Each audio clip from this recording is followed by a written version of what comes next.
These are 5 products that I bought recently that I regret. I'm Dr. Sheu, and I'm a board certified dermatologist. In my spare time, I try way too many skincare products and review them on this channel. Of course, all skincare is your mileage may vary and personal. You might love these products, and feel free to share that opinion in the comments. These are just my humble opinions. Also, this is not a knock on any particular company. I have products that I like and dislike from nearly all brands. Kicking it off, let's talk about Medicube's PDRN serum. My first question when I tried this product is, why does this thing have to be so pink? Is this a marketing decision? I'm not a color hater, but I don't really want skincare to change my skin tone. My personal opinion is that unnecessary ingredients should be mercilessly cut. And this intense pink color not only feels unnecessary, it actively makes this a less versatile product. Honest question, do people want to add a pink undertone to their skin? That's not something that I've seen a lot of people requesting. When I use Iope's PDRN caffeine shot, my skin looks hydrated and it has a nice glow. I'm on bottle number 3 of that stuff. With this Medicube serum, maybe I'm a little bit distracted by the pink tone that it's leaving on my skin, but I don't think it really makes my skin look better in the short term or the long term. I'm having trouble even finishing the first bottle that I have. Next is VT's Reedle Shot Line. I talked about this in my standalone video on this product and microneedling creams, or so-called microneedling creams, I should say, but there is no way that this product can have the same effect as in-office microneedling. The so-called reedles or needles, they're not long enough or oriented enough to have the same benefits or depth of penetration as microneedling does. But what does it do for me?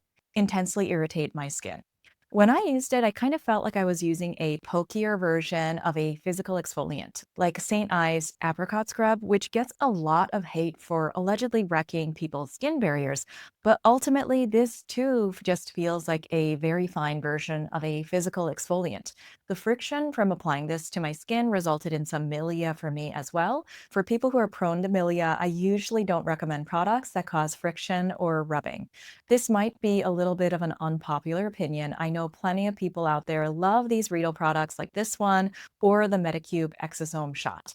These VT Reedle products were sold out at Olive Young and Daiso for months after they launched.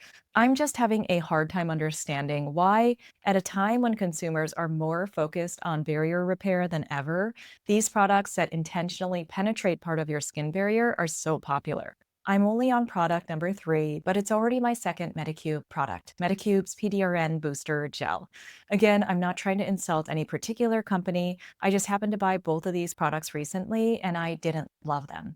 The first thing that I noticed about it is that it's enormous and you get a lot for your money. That's usually a setup for me to really like a product. But when I use it on my skin, I kind of feel like I'm rubbing ultrasound gel on my skin.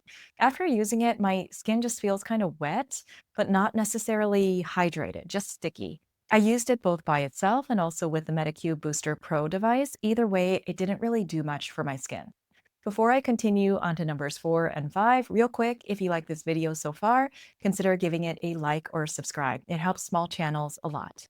On to number 4, MediHeal's madecassoside toner pads. I've used them both ways that were recommended by the company, swiping them onto the skin or leaving them on dry areas for 15 minutes.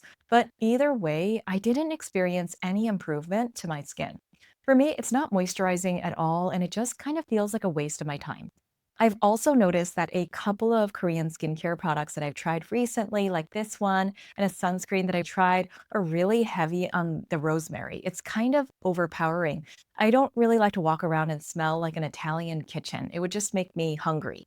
I prefer to soak toner pads into whatever serum or ampule that I already know works for my skin, and I just leave those on my skin for 15 minutes. And I would much rather do that rather than be stuck with 100 pre-soaked toner pads that may or may not even be a good fit for my skin, like these ended up being a total dud for me. Finally, this Cos de BAHA tranexamic acid serum.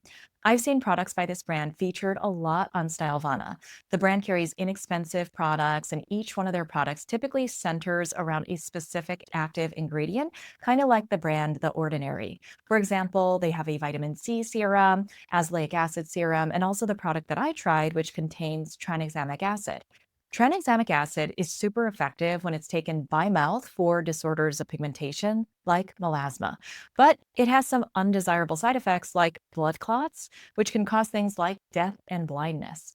Topically used, you are not going to die or go blind, but the clinical evidence for tranexamic acid applied topically to intact skin is just not very strong.